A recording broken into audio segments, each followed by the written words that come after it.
तो मैं न्यूज़ 24 के दर्शकों को बताना चाह रही हूँ कि एक्सक्लूसिव तस्वीरें हम यहाँ पर लेकर आए हैं। देखिए मेरे पीछे ये हुजूम है, ये पोलैंड और यूक्रेन का बॉर्डर है और ये हुजूम है उन लोगों का जो यूक्रेन से अपनी जान बचाकर यहाँ पर आए। आप देख सकते हैं बच्चों के स्ट्रोलर्स यहाँ पर हैं, छोटे छोटे बच्चे, फर्स्ट एड की गाड़ियाँ, तमाम लोग अपने अपने बैकपैक्स लेकर, उनके पास जो कुछ भी है, ये देखिए ये यहाँ पर ये फर्स्ट एड की अरेंजमेंट है, उनके खाने पीने का अपना सामान, गैस सिलेंडर्स, जिसके पास जो कुछ है। मैं अपने दर्शकों को दिखाना चाहूंगी, न्यूज़ 24 के दर्शकों को, वो अभी देखेंगे। ये देखिए यहाँ पर खाने के वैन्स, ये लोग जिनको जो कुछ मिल रहा है वो जहाँ पर जैसा भी कुछ मिल पा रहा है वो उसे खा रहे हैं और अपना गुजारा कर रहे हैं। ये तमाम लोग वो लोग हैं जो यूक्रेन से अपनी जान बचाकर पोलैंड में एक सीमा पार करके आए हैं। मैंने बताया कि यहाँ से सिर्फ 15 किलोमीटर की दूरी पर क्रूज मिसाइलें दागी, बिल्कुल मतलब पोलिश सीमा पर। तो इसलिए उनको ये डर अब सता रहा है कि रूस का गुस्सा जो है या पुतिन की जो मंशा है वो कहीं और देशों की तरफ ना बढ़ जाए। और पोलैंड में आपको बताऊं कि उन्होंने बहुत शुरू से ही यूक्रेन को सपोर्ट किया है, उनको उनका साथ दिया है। और आप देख सकते हैं कितने सारे रेफ्यूजी यूक्रेन से सबसे ज्यादा अगर कहीं आए हैं तो वो पोलैंड में आए हैं। और क्योंकि पोलैंड पहले दिन से इतना ज़्यादा समर्थन कर रहा है यूक्रेन का, तो इसलिए सबसे ज़्यादा खतरा इस वक्त पोलैंड को है कि कहीं पुतिन का जो जिसे अंग्रेजी में कहते हैं जो उनका गुस्सा है, रात है, वो कहीं इनकी तरफ डायरेक्ट ना हो जाए। और क्योंकि सिर्फ 15 किलोमीटर की दूरी पर मिसाइलें आई हैं, क्रूज मिसाइलें, तो इसलिए यहाँ पर सिक्योरिटी भी बहुत ज़्यादा बढ़ा दी गई है। और नेटो ने अपने स्तर पर एक्सरसाइजेस करना शुरू कर दिया है, क्योंकि अब उन्हें ये डर सता रहा है कि अगर पुतिन का कहीं गुस्सा जो है वो बाकी यूरोपीय देशों पे ना फूट पड़े। और आपको बता दूं कि हालांकि अमेरिका ने और पश्चिमी देशों ने इस बात से इनकार किया था कि तीसरा विश्व युद्ध हो सकता है, लेकिन ये देखिए ये बुजुर्ग महिलाएं। You come from Ukraine? You come from Ukraine? When did you come? Where in Ukraine have you come from? Не знаю мови. When did you come? Where is your family? Your house? Your home? Your home in Ukraine? You have anything to eat? You got food? You're helping them out? अच्छा देखिए, तो ये क्योंकि अंग्रेजी समझ में नहीं आती, लेकिन ये सब यूक्रेन से आए हुए लोग हैं। ये महिला बेचारी अपने बैग थामे हुए, ऐसे लोग, बच्चे, ये सब। These kids are from Ukraine? Children Ukraine? Where in Ukraine are you from? Which city? Kyiv? Lviv? Mariupol? Lviv. You're from Lviv. So, but Lviv is safe. Ну, Львів ще не стріляють поки. It is not safe? Russian missile attack? Russian тут, як то powiedzieć, там, де такі учення, віж, то саме більше в Європі. I don't understand your language, but you came from Lviv, right? Стріляли тут. From Lviv. What's your name? Your name? Your name? What is your name? Okay, I got your point. So ये lady जो है, ये इन्होंने बताया कि Ukraine में Lviv से आई हैं। और मैं आपको बताऊं कि लवीव अब तक सुरक्षित शहरों में माना जाता था। जितने भी विदेशी जो मिशंस हैं, जो एम्बसीज हैं, वो कीव से, राजधानी से शिफ्ट होकर लवीव चली गई थी। लेकिन अब ये लवीव से भी लोग आए हैं, क्योंकि लवीव के पास में मिसाइल हमला हुआ, जो मैंने आपको बताया कि पोलैंड से सिर्फ 15 किलोमीटर की दूरी पर। और इसलिए सबको ये डर सता रहा है कि अब कहीं पुतिन या रूसी मिसाइलें यूरोप में या नेटो के देशों की तरफ ना आए। तो मैं ये कह रही थी कि अमेरिका ने और नेटो देशों ने अब तक तीसरे विश्व युद्ध से इनकार किया है। जो बाइडेन बार बार कहते हैं कि नहीं, ये थर्ड वर्ल्ड वॉर में एस्केलेट नहीं होगा, नहीं होगा, नहीं होगा। लेकिन उन्होंने एक बात स्पष्ट कही है कि अगर रूस ने हमला नेटो के किसी मुल्क पर किया या कोई कॉन्फ्लिक्ट किसी नेटो के सदस्य देश के साथ हुआ, तो फिर तीसरा विश्व युद्ध हो सकता है। फिर ये एक बड़े युद्ध की शक्ल लेगा। और क्योंकि मैं बार बार ये कह रही हूँ कि कल यहाँ से केवल 15 किलोमीटर दूर क्रूज मिसाइलें दागी गई हैं, तो पोलैंड हिला हुआ है, यूरोप हिला हुआ है, नेटो के देश हिले हुए हैं। और इसीलिए हम बार बार ये कह रहे हैं कि नेटो की जो एक्सरसाइजेज हो रही हैं, ये पुतिन को डराने धमकाने के लिए नहीं, ये वो उनका खुद का डर है कि कहीं उनकी तरफ मिसाइलें ना आ जाएं। तो ये पूरा आप देखिए, यहाँ पर छोटे बच्चे, इनके स्ट्रोलर्स, यहाँ पे फर्स्ट एड की गाड़ियां हैं कई सारी, जो पोलैंड की, जैसा कि मैंने बताया कि पोलैंड में सबसे ज्यादा जो रेफ्यूजी आए हैं, क्योंकि ये सबसे करीब में सटा हुआ है यूक्रेन से। और अगर हम ताज़ा तरीन बात करें तो 3 राउंड की टॉक्स हो चुके हैं और चौथा राउंड जो है वो आज हो रहा है। अभी जब हम बात कर रहे हैं, हम अपने व्यूअर्स को न्यूज़ 24 पे ये तस्वीर दिखा रहे हैं, तो बात हो रही है यूक्रेन और रूस के बीच में। 3 राउंड की बातचीत कामयाब नहीं हुई। ऐसा माना जा रहा है कि शायद चौथे राउंड की बातचीत में कुछ कहीं निकल कर आए, लेकिन इसके साथ में एक और डरावना एंगल जुड़ गया है और वो डरावना एंगल ये है कि चीन को लताड़ा है अमेरिका ने चीन से कहा है कि रशिया ने ये कहा जा रहा था कि रशिया ने चीन से मिलिट्री मदद मांगी है, तो अमेरिका ने चीन को लताड़ा डिप्लोमेटिकली, कूटनीतिक तरीके से कि आप रूस की मदद कैसे कर सकते हैं हथियारों के साथ में, और साथ ही ये कहा कि आप इनडायरेक्टली रूस की हेल्प कर रहे हैं। तो इस पर चीन ने भी अपना विरोध जताया कि अमेरिका हम पर आरोप मढ़ रहा है। और आज अभी हम जब बात कर रहे हैं तो रोम में इटली में चीनी और साथ में ये अमेरिकन डेलीगेशन जो है वो इसी मसले पर, यूक्रेन के मसले पर ही बातचीत कर रहे हैं इस वक्त। रोम में, इटली में चीन और अमेरिका के प्रतिनिधि और साथ ही साथ यूक्रेन और रशिया के प्रतिनिधियों की अलग से बातचीत हो रही है जो चौथे राउंड की है। तो डिप्लोमेटिक एफर्ट, अब चीन इसमें बीच में आया है अगर, तो शायद अमेरिका अब चीन पर दबाव डालने की कोशिश कर रहा है या चीन को बताने की कोशिश कर रहा है कि आप मीडिएट कीजिए, आप रूस को समझाइए, पुतिन को समझाइए कि भैया वो ये सब ना करें।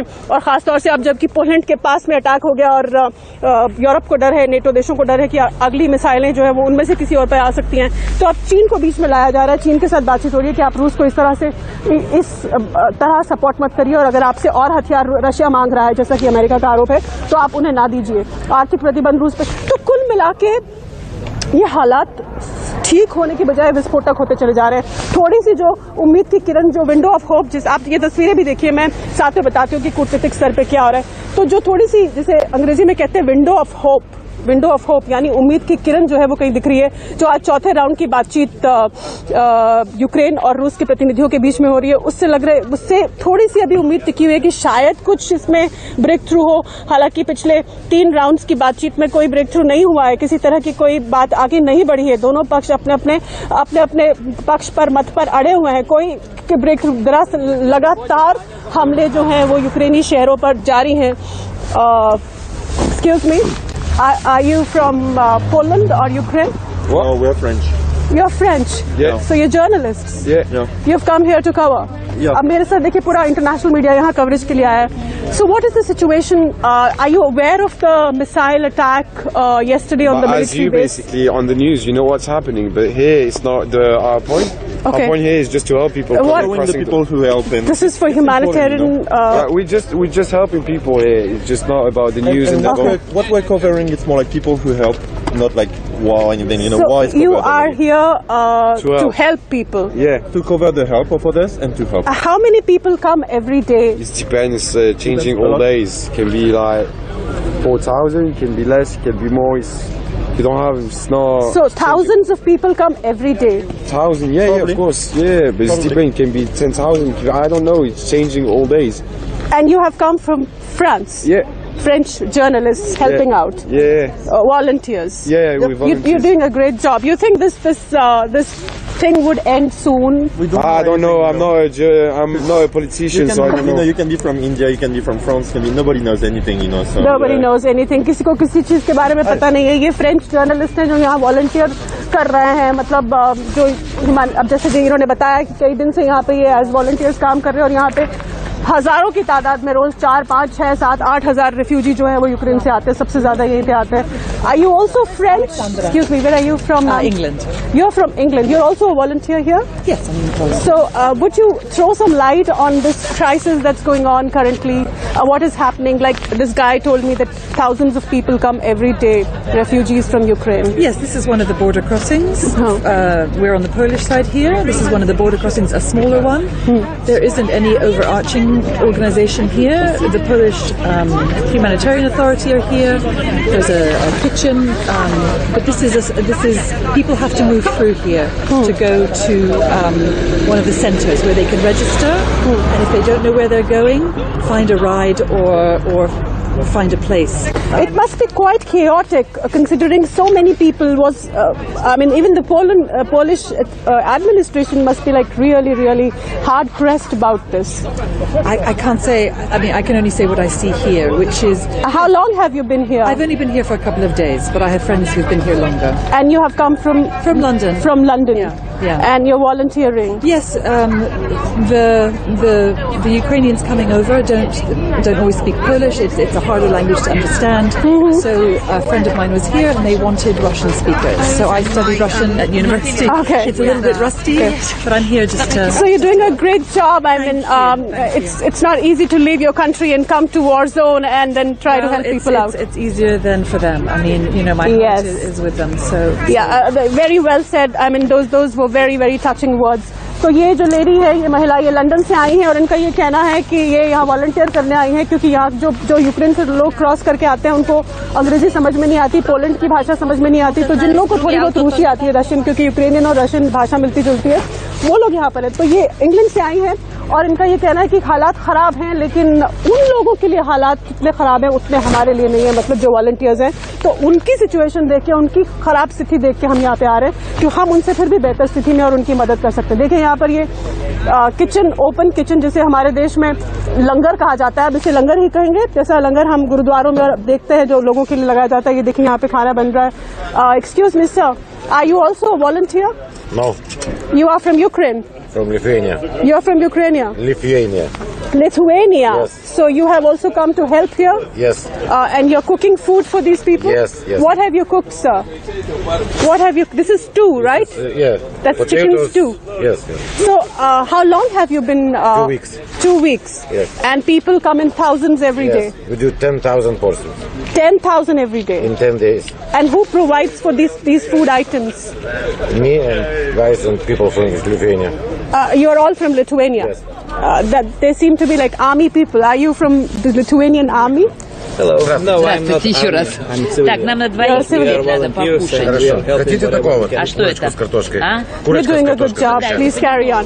तो ये लिथुआनिया जो एक और पड़ोसी देश है यूक्रेन का, वहाँ से आए हुए वॉलंटियर्स हैं और जो जब से ये युद्ध शुरू हुआ है तब से ये लोग यहाँ पर वॉलंटियर कर रहे हैं। और हमने दिखाया कि इन्होंने यहाँ पे लंगर किचन बना रखी है और ये खाना बनाते हैं हर रोज। ये चिकन स्टू है, सूप वगैरह, जो भी जितना बन पड़ता है, जितने इनके मीन्स हैं, जितना ये कर सकते हैं उतना ये कर रहे हैं। तो हम एक ह्यूमैनिटेरियन एंगल जो इस पूरे के मामले के साथ, युद्ध के साथ जो एक मानवीय एलिमेंट जुड़ा होता है ना, ये उसकी बेहद दिल दुखाने वाली तस्वीर है कि ये लोग जो कल तक अपने घरों में रहते होंगे, अपनी गाड़ियों में घूमते होंगे, अच्छा खाते होंगे, आज़ाद फिजा में घूमते होंगे, वो आज की तारीख में यहाँ पर एज रेफ्यूजीज हैं। और उनके लिए लोग, ये अच्छी बात है कि अलग अलग देशों के जो यूक्रेन के पड़ोसी देश हैं उनके लोग आके यहाँ वॉलंटियर कर रहे हैं, उनकी मदद कर रहे हैं, लेकिन फिर भी अपने देश से बेदखल होकर अपनी ज़मीन से बाहर जाकर रेफ्यूजी की तरह रहना, ये दंश भारत ने भी देखा है। 1947 में जब हमारी पार्टीशन हुई थी ऐसे ही हालात थे और भी ख़राब हालात थे। लेकिन आप सोच रहे हैं छोटा सा बच्चा देखिए अपनी माँ की गोद में है और पैसिफायर उसके मुंह में है, इसे पता भी नहीं होगा कि ये कैसे क्राइसिस में आ गया है बैग्स लेके। Are you from Ukraine? Yes. You are from Ukraine. Where did you come from in Ukraine? Which city from Ukraine? Lviv, Kyiv, Mariupol, where? Lviv. Lviv. You're from Lviv. Yes. So you came today? Yes. Oh, that's your baby. And you're like scared for your life because you came running with the kid in your arms. Anything that you would want to say? What's happening in Lviv? I'm not this speak English. How many days are you here? Since how many days? When did you come? Yesterday, tomorrow, 2 days ago, 3 days ago. За кордон today приїхали. You came today? Today. Okay. And this is your family? Yes. So, and these are your bags? Yes. And you've left everything? All your house in Lviv? Yes. Your mother, father, Там залишились, там. they are here? Ukraine. They are in Ukraine? Так, так. Yes. Yes. Okay. तो ये आप देखिए टूटी फूटी भाषा में इनको जो समझ में आए, तो ये देखिए ये यंग लड़कियां हैं और उनके साथ में एक छोटी यंग मदर है, उनका बच्चा है। वो ये बता रहे हैं कि उनके परिवार के लोग जो हैं वो अभी भी यूक्रेन में है, लेकिन वो अपनी जान बचाकर आज ही भाग के आए हैं, जो भी उनके समझ में आया, जैसे भी बैग्स लेके। तो यहाँ भी देखिए बच्चे बैठे। तो ये सारे लोग जो है, युद्ध तो अब मुल्कों के बीच होते हैं, राष्ट्राध्यक्षों की आपस की लड़ाई है, वॉर ऑफ वर्ड्स जिसे कहते हैं, लेकिन बताइए इस मासूम का क्या कसूर है? ये जो 2 मासूम बच्चे यहाँ गोद में बैठे हैं, इन शख्स के, इनका क्या कसूर है?